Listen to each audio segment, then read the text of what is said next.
So the first question we have for you is, how did you end up being a concert photographer? What happened?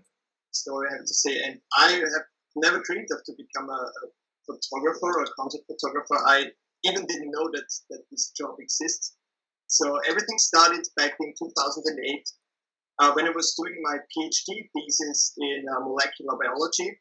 Mm-hmm. So I was studying at the University in Vienna and wanted to become a researcher. So my dream was to win the Nobel Prize one day, but everything worked out differently. So I was in my PhD thesis and recognized that this job was not really the one that I loved or I really burned for. There were long working hours. I didn't like the project and everything. So I started to think, what can I do in my life? And so somehow I was always drawn to music. So I'm also a musician. I played the guitar in a death metal band. Okay. I played all the Metallica tracks with my guitar in my room, so it was cool. Okay. And yeah, so this was the kind of the music part of myself. I stopped playing then music when I was 18 years old, but I still went to concerts now and then. And when I was 28 years old doing my PhD thesis, so it was my first digital camera that I got when I was traveling in Hong Kong, because it was cheaper there, so I bought it there. And in the beginning, I didn't even know what to do with it, so I just took random pictures from flowers and people. And then on one day when I was riding my bike to work, I somehow had this strange voice in my head telling me why I'm not going to be a concert photographer, which kind of sounds esoteric, and I'm still wondering who said this to me, because I had no clue about concert photography. And then when I arrived at work, since then I'm hooked with concert photography, and yeah, and I'm grateful that I took this decision. Awesome. Yeah, awesome. And which has been the most memorable shooting you have done until now? Yeah, I mean there are a few, but I would say, as we spoke before, I mean the gig in Mexico was awesome. 2 days flying to Mexico for shooting Chantel. It was a DJ gig in Mexico City, and then we went to Oaxaca. But I would say one of the most memorable ones was the one when I was working directly with the band called Vintage Trouble. Mm-hmm. They are from Los Angeles, and they were actually the support band of AC/DC 2 years ago. And AC/DC were playing in Austria, the biggest open air event ever held in front of 120,000 people. And I was able to work with those guys on stage before AC/DC entered the stage. And this was crazy. I tell you guys, standing in front of 120,000 people in daylight was I think they played at 7 p.m. was the sunset, and me on stage this was really crazy. So I still had an adrenaline rush for the next couple of days. Awesome. But you know, when you're doing this kind of jobs, you know why you're doing it. So sometimes you're struggling and it's hard and everything, but once you're on stage and getting such a job, you know exactly, okay, that's the right place to be. And yeah, this was crazy. Was this the last tour they did with Brian Johnson? Yes. Okay. This was with Brian. Still was Brian Johnson. Yeah, 2 years ago. Yeah, exactly. Yeah, I saw them too in Canada, and they were awesome. Like the opening back, I remember seeing them. Like the singer was jumping up and down all the time. Like I'm sure you got great pics of that one. Yeah, they're great live band. Vintage Trouble. They're cool guys, and they're really rocking it, and they're the real shit live, so to speak. Exactly. Really cool band, but nice guys. Perfect. So besides, well, this experience of AC/DC, do you have like any like super interesting, funny, or cool? Yeah, so I would go with the to struggle. It seems if you're working with bands directly. And let me explain a little bit. So most likely when you work with bands directly, it's like okay, we can do the photo shooting before the band enters the stage or so. Or on a festival, let's say you have an appointment in the afternoon, they should arrive to do the photo shooting, and then you shoot the whole show.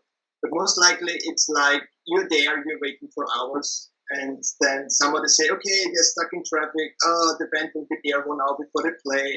There is no time anymore. And there was one shooting with the Prodigy, and I waited 6 hours, I guess. Then I had to find my way backstage because they forgot to give me a backstage pass, just a normal ticket. And once I arrived there, it was 20 minutes before they entered the stage as a headliner. And so the tour manager said to me, yeah, let's do it this way. When the guys came out from the backstage area and walked about 20 meters to the stage, I should go in front of them and take pictures. So this was basically the photo shooting. You know, this is always the case. So last time I was shooting Phoenix, and they said, okay, let's do it at 6 p.m. Then it was 7:30 p.m. Then it was 10 p.m., 10 minutes before they started the show. And sometimes you're really limited with your time. And I always see myself as kind of MacGyver as a concept photographer, because you always have to get it done somehow. And with the things you have, either you have just 1 minute, or for the Prodigy, I took 2 photos. That was the photo shoot. So, only the photos. Yeah, so I did more, but the thing was the walking beside me. And it was hard to get fully one moment when they stand together, because together, just took 2 pictures and then they went to stage. And so that's it. But I'm really happy with the output. As a concept photographer, you need to know if you're working with bands, most likely it's a challenge. It's not easy, and you have to struggle a lot. But in the end, everything went well so far, and so therefore, that's one story that I can share. And also, when I talk to other people, everyone who's doing this have struggled with it. Either the tour management forget about them and they're waiting for hours with the flashes, everything is set up, and then the tour manager comes and says, "Oh, sorry, we forgot about you, but yeah, no, it's the show. We don't have time anymore." So it's a challenge, but it's worth it if you know what you're doing. Yeah. And Matthias, let me tell you, I have been following you since several years ago, maybe 4 years, no? So Really? I have seen how to be a rockstar photographer has grown on beneath the time, no? So first social media, after that mailing list, then Facebook group and the fan page. Then now the new product is the podcast, no? How did the idea of the podcast started?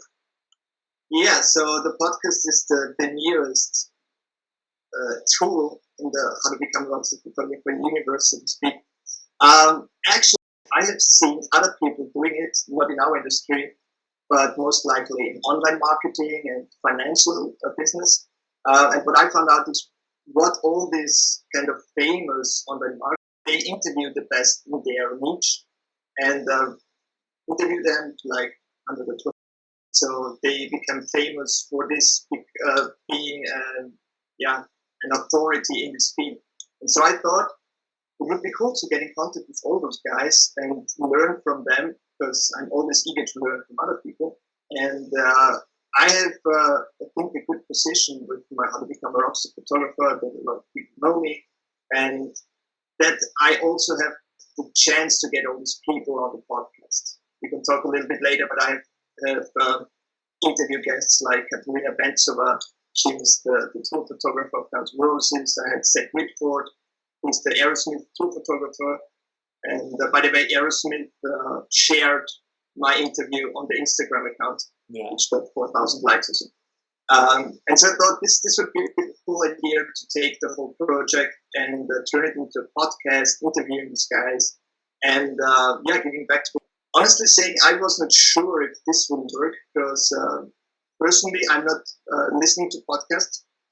Sorry, I'm listening to audiobooks also, but not to podcasting. So I was not sure they do. And I'm really grateful for it. And I was thinking, okay, I can do a video on YouTube or video podcast, but what I would like to do is that people can learn when they're doing something else, like driving with their car, stuck in the traffic jam, doing a workout. And I think for this podcast, the format of the podcast really works well. And I always get pictures. Australia, who says, "Okay, I'm stuck in the traffic jam back from work and just listening to your podcast." Or or from Miami or wherever. And so people seem to like the podcast here, and I'm really grateful for it that so many people first of all listen to it, and then I get all the interview guests, which is awesome because they sit down with me for 40 minutes to 1 hour and talking about that's important, that also other people know what the reality as a music photographer is. It's not like, okay, I'm the cool rockstar photographer, I don't do millions, I don't give a shit about everyone, but it's more like we're all in the same boat, we're all struggling, and then this is what I learned from my experience being a concept photographer. And that's actually, and we have all those guys are really helpful and supportive, not only in my community, but I have the feeling that the concept photography community is really special in a way, because everyone is doing it as their passion. So everyone's passionate about, everyone is about music and photography, and I think that should be the way it is. Help other people and not think like this is a competitor in the fitness. How do you choose your guest? How do you choose who's gonna be on the next podcast? Did you make a wish list in the beginning, or how does it work?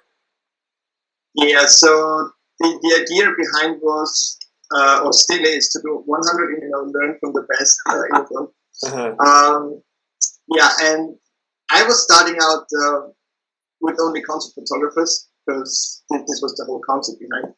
But after I interviewed everything, but hopefully it's not getting redundant, because if you're interviewing 100 concept photographers, everyone talks about the different lens and the settings and whatever. So I thought in this genre, music photography, but I work band managers, probably lawyers who can, and so therefore I started to pick my guests on special topics. So I have Alexander Highlight for publish or self-publish your book. And I think a lot of photographers or concept photographers want to have their work in a book, and it's important to know how to do it. Or as I said, Guns N' Roses tour photographer, Aerosmith tour photographer, to show the people how it is to be on tour. That it's not like, okay, I'm just flying with the private jet there, but I will just be there and edit the editing photos. So we have a mixture of different guests, and so far I think it's working out. So yesterday I did an interview with a girl from UK who has a project about community building.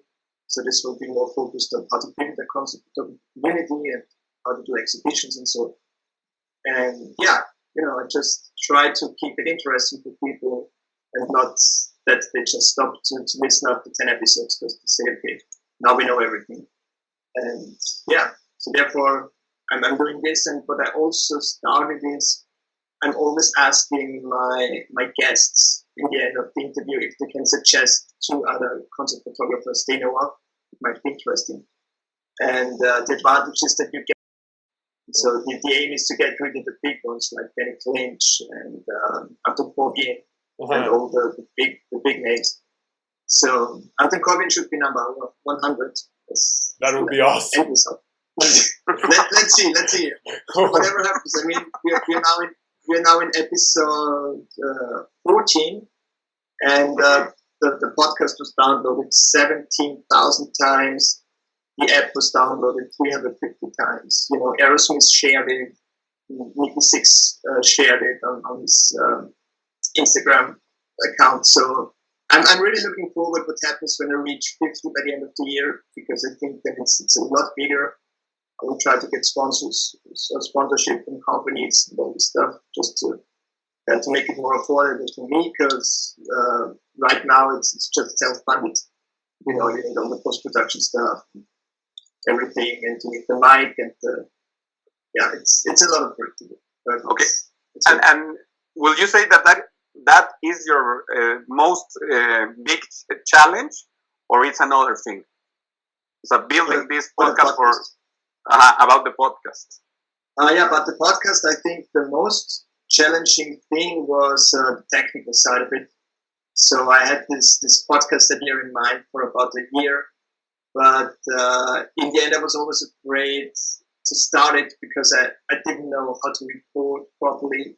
I didn't know about the gear, which microphone, which software do we need. Then okay, I can do the interview in 1 hour. It's fine. But what do I do with the audio file? I need to post process everything. Yeah. Who is doing? It's another science completely, no? Right. So I'm not an audio engineer. And then you need the graphics for it, and then you need to be consistent because I have a weekly plan on the schedule now. So every Tuesday, the podcast is coming out on iTunes, and every Monday, the day before in the app. And you have to be consistent with this.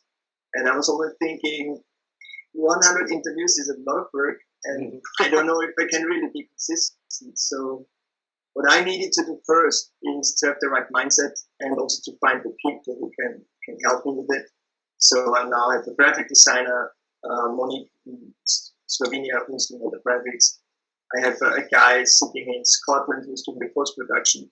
So these guys help me a lot to speed up the process. Because what I found out is the interview is fast, it's just 1 hour, but doing the post-production takes me another 1.5 days.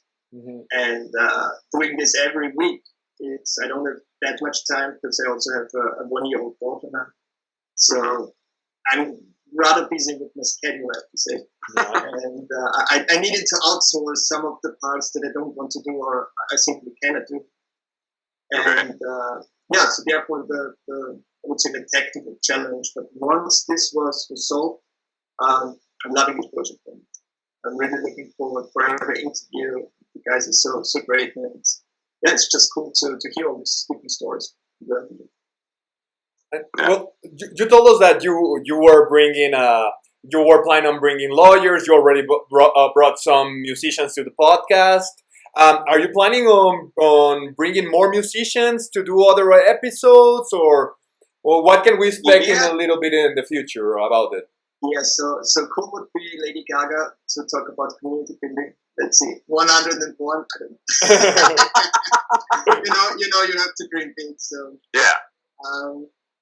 with the musicians, this was also interesting because we as photographer, we always complain like no one is paying us and we have to do everything for free. So I had the idea to interview musicians and ask them from their side. So like let's say the other side of the pond and see how they are doing and how they are thinking about it. And I mean, it seems like I did an interview with Portugal the Man, who is a band from America, from Alaska, and who just hit #1 on the Billboard charts and the alternative charts. And he told me, for example, they were traveling 9 years on tour with a small tour bus. They had to drive by themselves, and they had a rice cooker with them, and they just ate rice because they had no money. They were playing in front of a couple of people, and they didn't earn a lot of money. And so for me, then it's clear that if you want to shoot not the most famous bands, that they also don't have a budget for photos, or not that much. Exactly. And so this I wanted to show, or at least I wanted to hear from these guys. And I would say the special thing with the musicians is that these guys are all kind of friend of mine. I have a personal relationship to them. I was working for Portugal for a couple of years. There is a Fink on the drummer of Fink, Tim Thornton.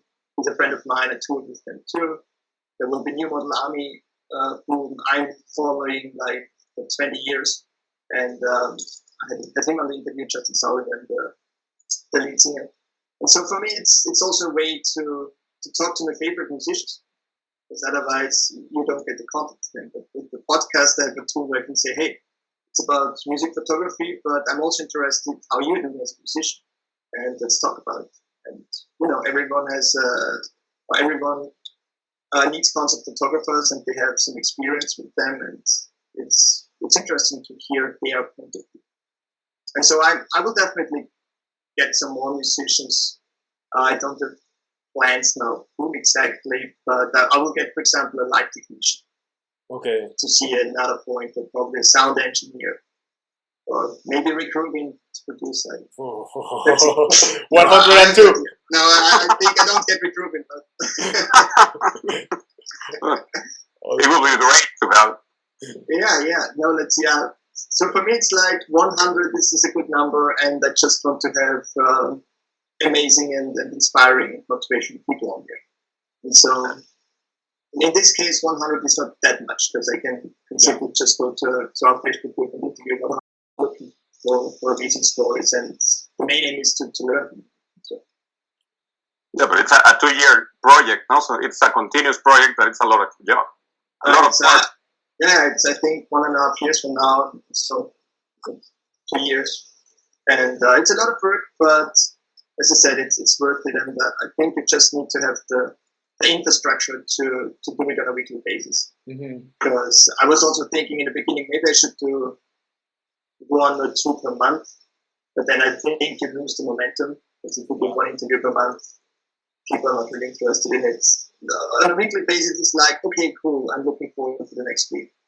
And that's maybe a cool plan to do it. Okay.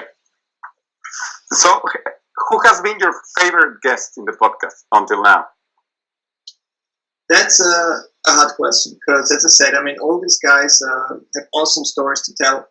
I had a great time with them because they were so open, and some interviews lasted for 1 hour, and then after we stopped the recording, we just chatted another half an hour. So it's hard to say. I mean, for me personally, I was really interested in the story of Kat Bancova, the Guns N' Roses photographer. Because she's from Slovakia. She was a former model, and she did a lot of stuff before she got in contact with Guns N' Roses. And to hear her story also as a tour photographer and what she's doing was really inspiring. The same with Zach Whitford, who also explained like a typical day in a tour day with Aerosmith. And that's, I think that's information that we normally don't get because people are talking about it. That there is a great interview with Dana Distortion from New York, really inspirational things about the challenges as a music photographer.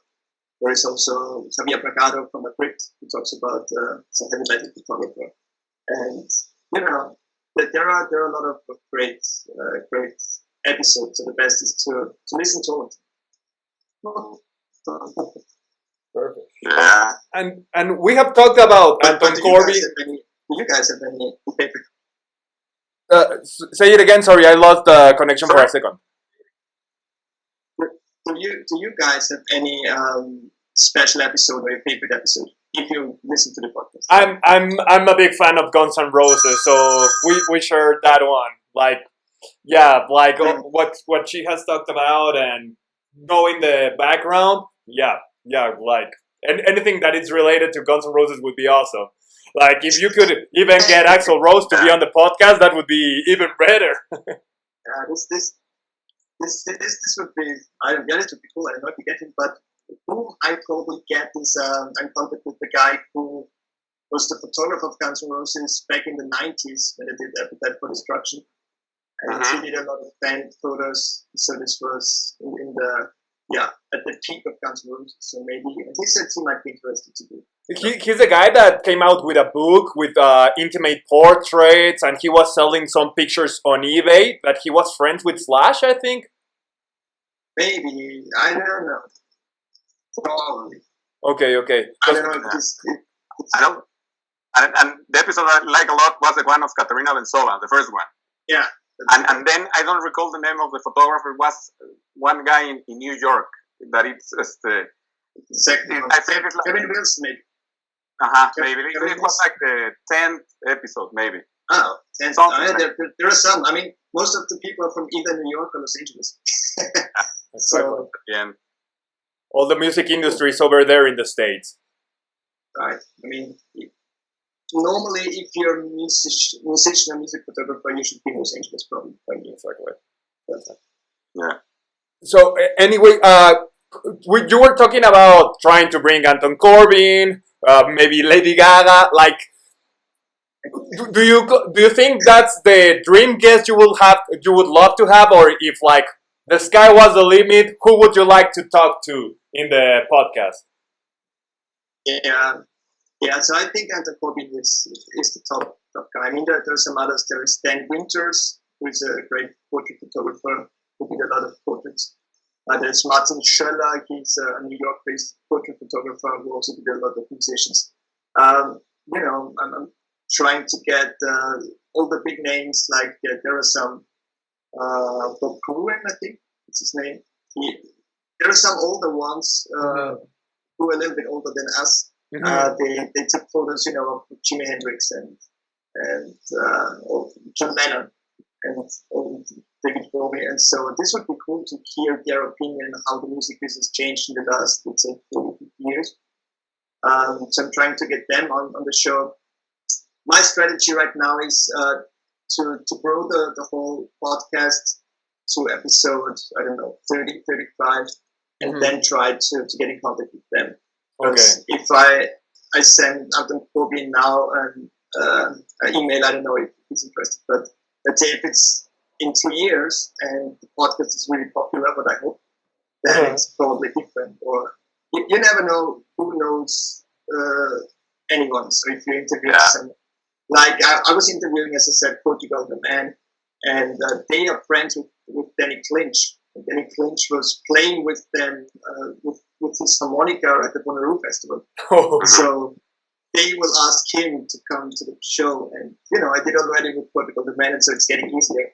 If you have word of mouth. So let's see. But Anton Corbijn is definitely Danny Clinch. Those are the big ones, I guess. Why do you love Anton Corbijn so much? He has done videos, he has done movies. Like, he's also my favorite photographer, but he's not like really concert. Like, he has done a couple of concerts for the Pitch and YouTube. But he did a lot of portraits. So I guess what I find fascinating is that he's really just shooting with his analog Hasselblad and I think 3 lenses. That's all that he has, and in this time where everyone is talking about gear and you need the best camera and the newest stuff and everything, it seems you don't need it. It's more like if you have the name or if people trust you, it doesn't matter. I mean, you can also take photos with your iPhone if it's good. Probably. Or Ross Halpin would be also an example that I want to have on the show. Metallica photography. Yep. And so I think those guys still can do it with only an analog camera, and it's still great what they're doing. So therefore, I think what's more important is really to get the access and get the network done. Not sure you have to take good photos and everything, but to be honest, I mean, everyone is taking great photos if he's doing it for a while. We all have the same equipment, we all stand in the same photo pit. There is not a lot, not a lot room to be either really good or really bad. It's probably in the beginning, but if you're on a pro level, then it's okay. 10 photographers to shoot a concert from the pit, and if they're all good, you will get 10 good photos. And it's not like and white. It's okay. Maybe someone likes the one better than the other, but I think it's really more like having the connections and the network, which is the most important thing. Not only in concert photography, but I think in life in general. In business, if you don't have the contacts or the network, it's always harder to get access. Okay. And do you think there is a main niche for your podcast? Maybe photographers only, or music geeks, or fans also? Because nowadays, with the technology, as you said, with an iPhone or a smart mobile, all people can have maybe one good shoot of a concert, no? Yeah, so I think we are still in this small niche of concert photography with the podcast. I'm not sure if fans of bands are really interested in listening 1 hour to a guy with a camera. I don't think so. But still, I mean, there are a lot of concert photographers out there, and it proves that we're doing this interview here. You guys are in Mexico, I'm in Vienna, in Austria, which is awesome. And I've seen this with my How to Become a Rockstar Photographer project. I mean, there are concert photographers all over the world. There are guys in Indonesia who are doing Indonesian black metal, taking photos of Indonesian black metal. So that's really niche. But so therefore, I think there are a lot of people who are interested in doing concert photography, and therefore the podcast is still in the niche, but I think there are enough people. I mean, I will probably never gain attention like an online marketing podcast with millions of followers, because concept photographer niche is too small. But that's also the good thing, because it feels more personal. It's not, I don't know everyone for sure, but it's, when you go to our group, there are always people, the same people who are commenting, and you know them. Or some of them I already, for example, I did last year, I did an exhibition in Buenos Aires with Matthias Hombauer, and flew there, and then met Daniel Distortion and Javier Bagado there. And they're all from New York, from Madrid, from Matthias is from Argentina, and I'm from Vienna, but we just met there, and we have a connection now. And it's cool just, talk to each other a couple of times in a month. And there is already the connection. I have the feeling that this concept photography community is really, really like a family. And so therefore, I think the podcast is also so successful because these people are really passionate and they listen to them. And I don't know if you can expect from a normal music fan that he's listening every week to a podcast. It's not really interesting. So, but for this, I'm fine with this, and I'd rather go with the things that I love than do it too broad and talk about general photography, because there are a lot of podcasts out there, and it's even harder. And I'm not really interested in landscape photography. And for example, just an idea, like some episodes when you talk to an entertainment lawyer might be interesting for law students or something like that. Like there's a couple of series. There's in UCLA, the university in Los Angeles, they are doing a podcast about music technology, and every episode is different. So some of them are for music students, other one for MBAs, other one for law. So who knows? Maybe just hitting the correct niche on each episode that can open doors to other markets. Right. As I said, you never know. The cool thing is that every guest most likely has his own community with him. When they share it, it really goes fast. That's the main idea.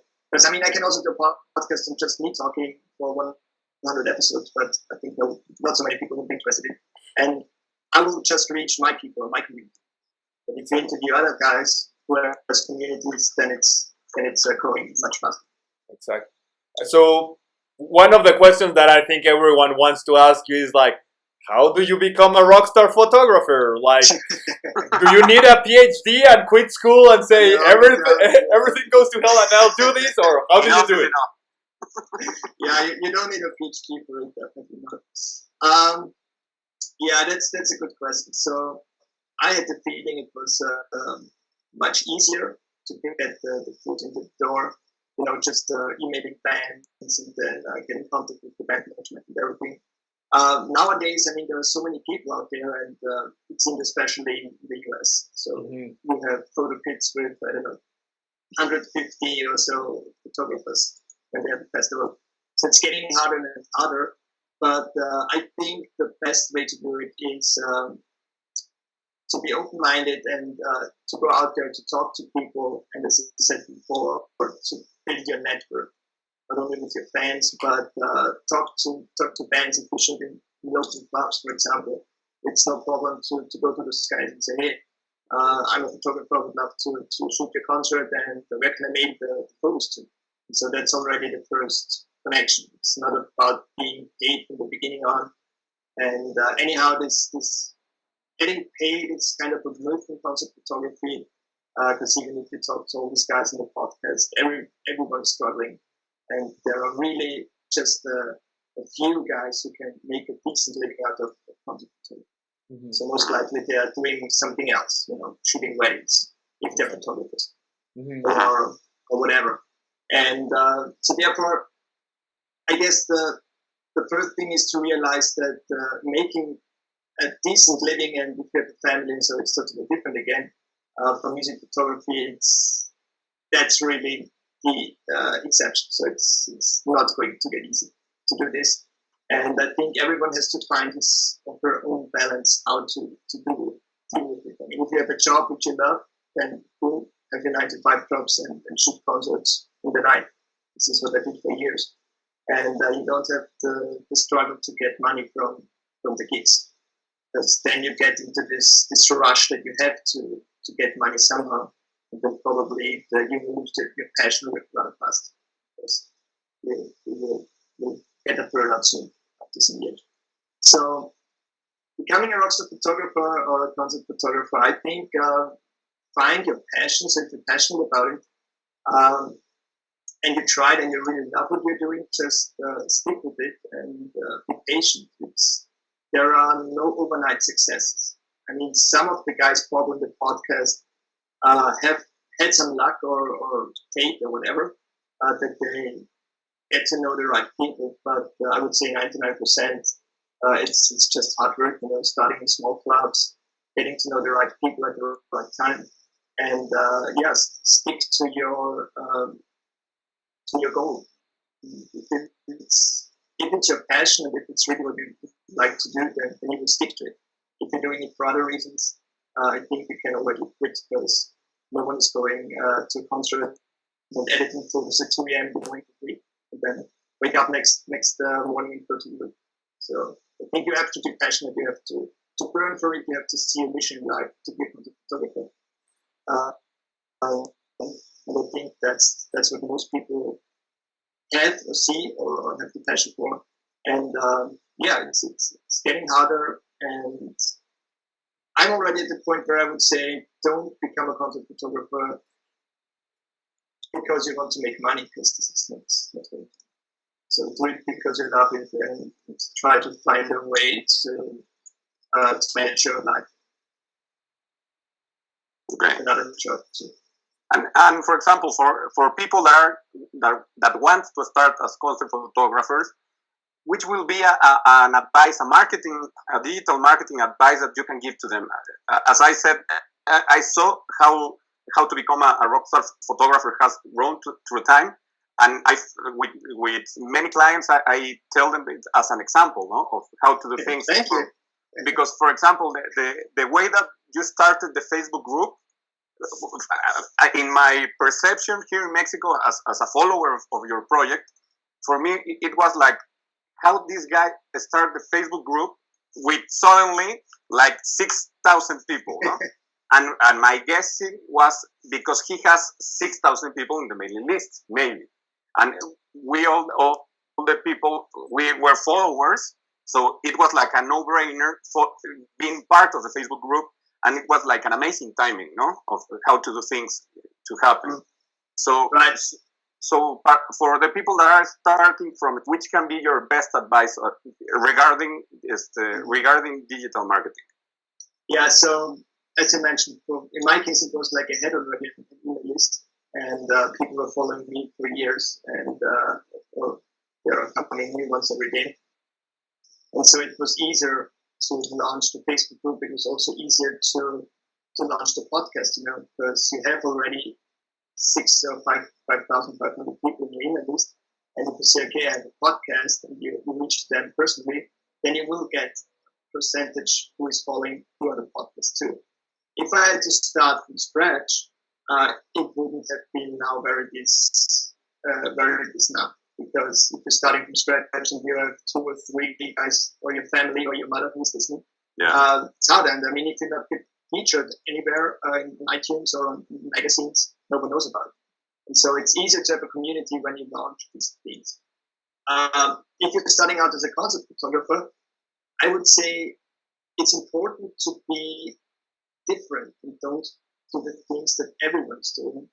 I just read a good quote which said, only is better than best. So, meaning you should do something that you're the only one, than to become the best one from something what 1,000 people. And I guess as a concept photographer, what most people are doing is, they're taking pictures, they're posting pictures, but this approach, 100 other people are doing at the same time too, either Instagram, on Twitter, or Facebook. And I think you have to think about it. What's your aim? I mean, as a music photographer, if I post photos in a concept photography group where only concept photographers are, then it's clear. I mean, there are people who like it and not, but they want to bring you clients, for example. Mhm. So better post your photos. If you're doing Metallica photos, go to the Metallica fan page and post it in there. And so maybe there are some guys interested in working with you, or Metallica sees them, or whatever, and then it's get interesting in you. So, and this was also with photography, because I wanted to provide my experience and help other people. And I've seen not so many people are doing this in this concept photography niche. I mean, there are some, but it's a handful, you know. I mean, you can count them up on one hand who is doing like community building and online marketing in concept photography.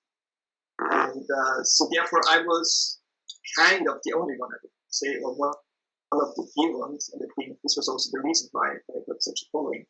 If I would just post concept photos from Vienna, I think you guys won't be that excited about it. So it's, as I said, it's hard if you're starting, but I mean, there are still ways there. And Adam Matthias, for example, he sells his wrist straps. Mhm. You know, Yeah. I mean, that has nothing to do with concept photography, but people love it. So you just have to find, you have to think out of the box and have to find something. Either it's an info product like my course Shooting the Rockstars, where I teach people how to start from the beginning to go to the top, or if they are, it's lanyards that I'm selling because people love the logo, and it's really helpful if you have a photo pass and you have a lanyard with a plastic pouch and you can stick it in there. Mhm. So, and no one else is doing it. I don't know of any concept photographer who is selling lanyards. No, No. not that I know. So therefore, I guess that's because it's working. Because if everyone is selling lanyards, yes. So and I have seen in the Facebook group also the stickers and all that kind of yeah, the stickers. This was a great idea from my graphic designer. And he said, no, let's do the stickers. And then I sent out some to friends and posted on Facebook. And now I send out 40 to 60 envelopes per month all around the world. So people in Indonesia have them on their vestas, or people have them on the camera, on the lens hood. And you talk to people in France and they say, yeah, I was in England, in London, and I saw some guys with the stickers in the feet. It's crazy. And this, for example, is a good marketing tool too. If you have stickers, and I sent them for free, because if I would say, okay, send me €1 or $1, then it's already complicated, because someone in Japan who has no PayPal cannot send me. Mm-hmm. So doing the free route it's a lot easier. Do something that others don't do, I would say, and think out of the box. Just having great concept photos is not enough anymore. Because, as I said, everyone has great concept photos, but what makes you unique? Why should a band want to work with you? And for a little bit, like, let's say, intermediate level photographers, do you have any advice? Like, for example, I don't know, start selling prints if they have the rights to. I don't know, anything for the ones that are a little bit more established?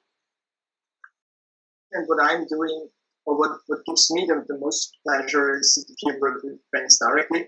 So, because you don't have any restrictions like this free song and be on stage, you can be backstage. And the most, so to speak, the most money I made was when I worked directly with bands, and they bought the pictures for tour posters and album art, covers and such. And I think that's the way to go. And sure, it's also, this is not an easy way, because there are so many photographers and not so many bands out there, and everyone wants to work with them. And again, here it's important to get this network. And just the story that I told before from this vintage troubleshoot on the stage, I got to know these guys when I was traveling with Chantel, not to Mexico, but to Canada, because he was playing there. And those guys were next to our backstage room. And they were dressed in suits. And I thought to myself, hey, they're looking cool. I'll just go there and ask for photo. And they said yes. And so I became friends with them on Facebook.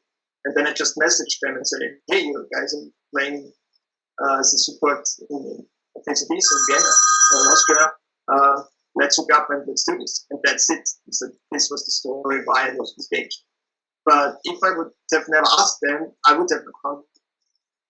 So therefore, I think you really have to be open-minded, talk to people, be a nice guy. I mean, there is one, I think it's episode 14 in the podcast from Gaga, who said, "Don't be a dick."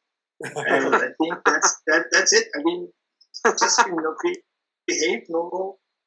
Don't be an asshole. Don't be competitive to other guys. Just be a nice guy, a nice girl, and people want to work with those guys and not with someone who says, "I'm the best," and blah blah blah. No one's interested in this. And so therefore, for intermediate, definitely try to get in front of your bands to reach the next level. And regarding the 14 episodes of the podcast that you have published until now, can you recommend special episodes for intermediate photographers or another ones, especially for advanced, or are like multi-level all every one of them? Yeah, so what I can suggest is, let's see, episode 9 with Jason Miller. That's an interesting episode because he's the head of social marketing on LinkedIn in London. And we're talking about in contact with tool managers. And there's also a part of the interview where we talk about Pinterest, because Pinterest is not widely used by content photographers, but it has some advantages for SEO. People will find the photos easier because of Pinterest. So this is definitely an episode 9. A really good one, and what people are listening to often is episode 4 with Steve Brazil. He's a friend of mine from Los Angeles, and we are talking about the photo contracts and photo etiquette. And it's all about rights grabbing contracts. Should you sign it? Should you not sign it? What others because you want to have the best photos? I mean, that's a good one, and there will be a new one out soon, 2 weeks or so, with Per Ole Hagen, a guy from Norway. And they have a special way how to deal with rights grabbing contracts. Because all the Norwegian guys, for example, all the media guys say if a band is playing there with the rights grabbing contract, we are not signing them, and we don't have any. We're not writing about the contract, so they will lose all the ads if they have the rights grabbing contracts, and most likely they just skip it. So they will say, okay. It's okay, normally we don't have rights grabbing contract, everyone can put the photos up. But next day when they play in Germany, they have the contract again. So there are some interesting strategies, wondering how this will evolve in the future.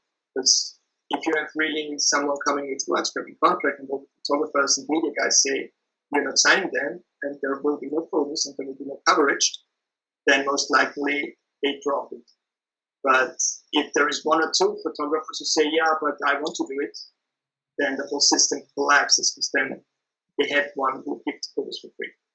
So it's an interesting approach, and Norway is small enough to do it. They are really cool. So this would be an interesting one as well. Perfect. Anything else that you would like to add? Anything else you would like to talk about the podcast, or any other recommendation you want to give to photographers over here in Mexico? Yeah, probably if you're interested in the podcast, download the podcast app. There's also an app, which is cool, and people love it. So the advantage is that you have a standalone app then on your smartphone, so either on iOS or on Android, and every episode will be downloaded there. You can get push notifications if new ones are out. And you have some extra features, and I think the app is awesome. Get it.